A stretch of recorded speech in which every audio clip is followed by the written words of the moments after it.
దేవునికి స్తోత్రం. దేవుని బిడ్డలైన మీ అందరికీ నా హృదయపూర్వక వందనాలు.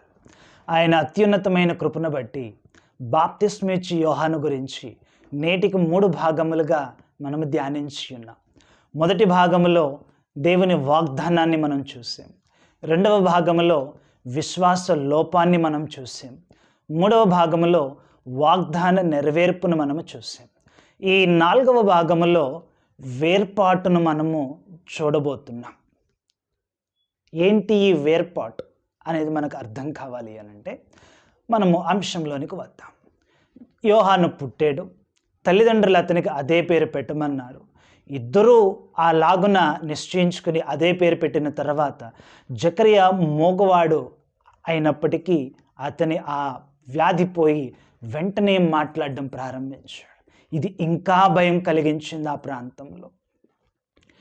ఏంటి ఈ పిల్లవాడు లేక ఈ వృద్ధాప్యంలో వేలకు పుట్టడం ఏంటి? ఇరువురు ఒకే పేరు నిశ్చయించుకోవడం ఏంటి? ఆ పేరు పెట్టిన వెంటనే ఇతనికి మరలా మాటలు రావడం ఏంటి? ఇది బిడ్డలో ఏదో ప్రత్యేకత ఉంది. పెరిగి పెద్దోడై ఏం చేయబోతున్నాడో అని పొరుగు వారందరూ అనుకున్నారట. ఆ తర్వాత జకరియా పరిశుద్ధాత్మతో నిండినవాడై తన స్వంత కుమారుని గురించి ప్రవచిస్తూ ఇలాగంటున్నాడు. చూద్దాం. లూకా రాసిన సువార్త 1వ అధ్యాయము 76 నుండి చదువుకుందాం. లూకా రాసిన సువార్త 1వ అధ్యాయము 76 నుండి చదువుతున్నాను. మరియు ఓ శిశువా, నీవు సర్వోన్నతిని ప్రవక్త అనబడుదువు. మన దేవుని మహావాత్సల్యమును బట్టి వారి పాపములను క్షమించుట వలన తన ప్రజలకు రక్షణ జ్ఞానము ఆయన అనుగ్రహించినట్లు ఆయన మార్గములను సిద్ధపరచుటకై నీవు ప్రభువునకు ముందుగా నడుతువు. మన పాదములను సమాధాన మార్గములోనికి నడిపించున్నట్లు చీకటిలోనూ మరణ ఛాయలోనూ కూర్చుండు వారికి వెలుగుచ్చుటకై ఆ మహావాత్సల్యమును బట్టి పైనుండి ఆయన మనకు అరుణోదయ దర్శనం అనుగ్రహించును. ఈ మాట జకరియా అంటున్నాడు. శిశువా, ప్రభు అయిన దేవుడు రక్షణ ఈ లోకానికి ఇవ్వడానికి ఆ ప్రభువుని యేసుని లోకానికి పంపించబోయే ముందు నీవు సర్వోన్నతిని ప్రవక్తగా ఎంచబడి ఆయన మార్గాలను నీవు సిద్ధపరుస్తావు. అరుణోదయ దర్శనం అంటున్నాడు. గమనించు. ఇలాగున జకరియా ప్రవచనం ముగిసింది. ఆ తర్వాత యోహానును గురించి ఇక్కడ అంటున్నాడు. శిశువు ఎదిగి ఆత్మయందు బలము పొంది ఇశ్రాయేలునకు ప్రత్యక్షమగు దినము వరకు అరణ్యములో నుండెను. ఈ మాట కొంచెం విచిత్రమైనది. మొదటి భాగంలో మనము నేర్చుకున్న గర్భము నుండే పరిశుద్ధాత్మతో నింపబడతాడని. రెండవదిగా మనము చూస్తే మరియను చూడగానే గర్భంలో ఉన్న శిశువు గంతులు వేశాడు. మూడవదిగా ఇక్కడ మనము గమనించినట్లయితే అంటున్నాడు, శిశువు ఎదిగి ఆత్మలో బలము పొంది ఇశ్రాయేలునకు ప్రత్యక్షమగు వరకు అరణ్యములో ఉన్నాడట. మీరు ఆలోచించండి. ఇశ్రాయేలీలో వాడబడవలసిన వాడు, ఇశ్రాయేలీలను దేవుని వైపు త్రిప్పవలసిన వాడు అరణ్యంలో ఉండటం ఏంటి? నేను దేవుని కొరకు వాడబడాలి అంటే దేవుని పిల్లల మధ్య కదా నేను ఎదగాల్సింది, ఉండాల్సింది. అరణ్యంలో ఉండటం ఏంటి? దేవుడు ఎందుకు వేరు చేశాడు యోహానుని అనేది మనం ఒకటి గమనిస్తే, దేవుని సేవ చేయవలసిన వారు, దేవుని కొరకు ప్రతిష్ఠించబడిన వారు, దేవుని కొరకు ప్రత్యేకించబడిన వారు దేవునికి ఇతరులను కనపరిచే క్రమంలో ఎక్కడా కూడా వారు కనపడకూడదు. దేవుని సేవ చేసే ఆ క్రమంలో వారు ఎక్కడా తమ పైన ఆధారపడకూడదు. దేవుని కొరకు ప్రతిష్ఠించబడిన వారు, దేవుని సేవకు నిలవబడిన వారు 100% దేవుని మీద ఆధారపడే వాళ్ళై ఉండాలి. తమకు తాము సమస్తము నలగొట్టబడి త్యజించిన వారై ఉండాలి. అందుకే దేవుడు యోహానును మనుష్యుల మధ్యలో కాదు అరణ్యములో పెంచుతున్నాడట, సమాజానికి దూరంగా. అందుకే ఈ 4వ భాగాన్ని మనం వేర్పాటు అంటున్నాము. ఇంకా వివరంగా చెప్పాలి అని అంటే ఏర్పాటు కొరకైన వేర్పాటు ఇది.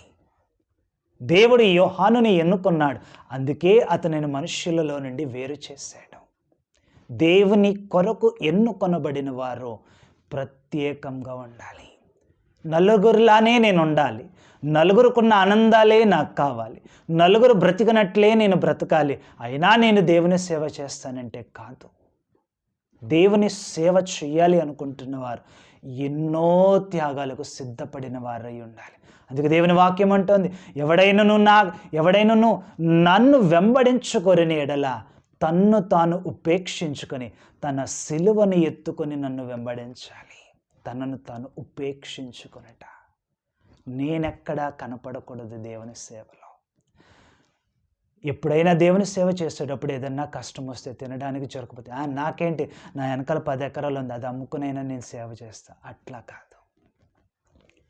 దేవుని సేవలో నాకు జరిగినా పర్లేదు, జరగకపోయినా పర్లేదు. దేవుని సేవలో నాకు ఏమున్నా పర్లేదు, ఏమి లేకున్నా పర్లేదు. నాకున్న ఆధారం ఏదైనా ఉంది అంటే నా ధనం కాదు, నా డబ్బు కాదు, నా హోదా కాదు, నా ఆస్తి కాదు, నా బిడ్డలు కాదు, ఏది కాదు. ఆఖరికి నేను కూడా నా ఆధారం కాదు, దేవుడు మాత్రమే నా ఆధారము. లోకంలో ఎవరు నా ఆధారం కాదు, ఎవరి మీద నేను ఆధారపడను, కేవలము దేవునిపైన నేను ఆధారపడతాను. ఆ భావన, అంతగా ఆధారపడే స్థితి, లోకములో నుండి వేరై లోకములో దేనితో కలవని స్థితి, అట్టి స్థితిని అతనికి అనుభవంలోనికి తేవడానికి ఇశ్రాయేలునకు ప్రత్యక్ష మగు వరకు అతన్ని దేవుడు అరణ్యములో ఉంచాడట. వాక్యం వింటున్న ప్రియ దేవుని బిడ్డలారా, ఆశపడతాం మనల్ని అందరం, నేను దేవుని పని చేయాలి, దేవుని పని చేయాలి, దేవుని కొరకు అవి చేయాలి, ఇవి చేయాలి అని. కానీ దేవుని కొరకు ఎన్నో గొప్ప గొప్ప పనులు చేయాలని ఆశపడుతున్న నీవు దేవుని కొరకు ప్రత్యేకంగా ఉండగలుగుతున్నావా? నలుగురు వెళ్తున్న ఆనందాలు నాకు కావాలనుకుంటున్నావు, నలుగురు వెళ్తున్న దారిలో నేను వెళ్ళాలనుకుంటున్నావు, నలుగురు ఉన్నట్లే నేను ఉండాలనుకుంటున్నావు. ఏది నీ ప్రత్యేకత? అందరిలానే నీవు ఉండాలనుకుంటున్నప్పుడు దేవుడు ఎలా నిన్ను నలుగురిలో ప్రత్యేకంగా ఎంచుకోగలడు? దేవుని వాక్యం అంటుంది, పేతురు ఆనాడు పెంతెకొస్తు దినమున తన వాక్యము విని పొడవబడిన వారితో అంటున్నాడు, మూర్ఖులకు ఈ తరము వారికి వేరై రక్షణ పొందండి. ఊరగానే రండి రక్షణ పొందండి అనట్లేదు, మూర్ఖులకు ఈ తరము వారికి వేరవ్వాలట. నువ్వు వేరైతే ప్రత్యేకించబడితే అప్పుడు దేవుడి నిన్ను ప్రతిష్ఠించుకుని వాడుకోగలుగుతాడు. మీరు ఆలోచించండి, మన కిచెన్ రూమ్లో అనేక పాత్రలు ఉంటాయి, రోజువారీ పళ్ళాలు ఉంటాయి, అందరికీ ఇస్తాము. కానీ కొన్ని ప్రత్యేకమైన పాత్రలు ఉంటాయి, వెండి గిన్నెలో ఏవైనా అందరికీ ఇస్తామా? అన్ని సందర్భాల్లో తీస్తామా? కాదు. అవి ప్రత్యేకించబడినవి, ప్రత్యేకమైన పనుల కోసమే దాన్ని వాడతాము. నీవు కూడా అంతే. నీవు దేవుని కొరకు ప్రత్యేకించబడిన వాడవైతే నీ నుంచి అన్నీ దేవుడు కోరుకోడు. నలగొట్టబడాలి, వేరవ్వాలి, లోకం నుండి ప్రత్యేకించబడాలి. నువ్వెంతగా నలగొట్టబడితే అంతగా వెలుగొందుతావు. ఒక ఉదాహరణ చెప్పి నేను ముగిస్తాను. దావీదును దేవుడు ఎన్నుకున్నాడు. తన 7 అన్నలను కాదని, నేను పైరూపాన్ని చూసేవాడిని కాను, హృదయాంతరంగాలను చూసేవాడని దేవుడు చెప్పి మరీ దావీదుని ఎన్నుకొని ఈరోజు దేవుడు అతని సమయల ద్వారా అభిషేకించి రేపు అతన్ని సింహాసనం మీద కూర్చోబెట్టారా? లేదే. ఎన్నుకొనబడిన దగ్గర నుంచి, అభిషేకించబడిన దగ్గర నుంచి ఎన్ని శ్రమలు అనుభవించాడు దావీదు.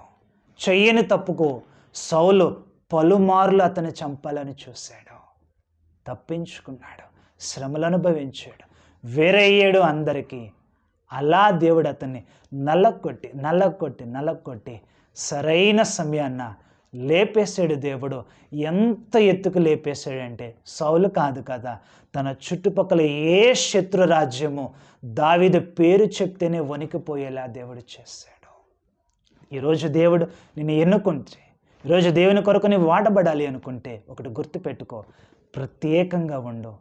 ఆయన నిన్ను ఎంతగా ప్రత్యేకంగా చూడాలనుకుంటున్నాడో ఆ ప్రతి నలగొట్టే ప్రాసెస్లో దేవునికి విధేయునిగా ఉండు. ఆ రీతిన దేవుడు నిన్ను బలముగా వాడుకొనుగాక. ఆమేన్.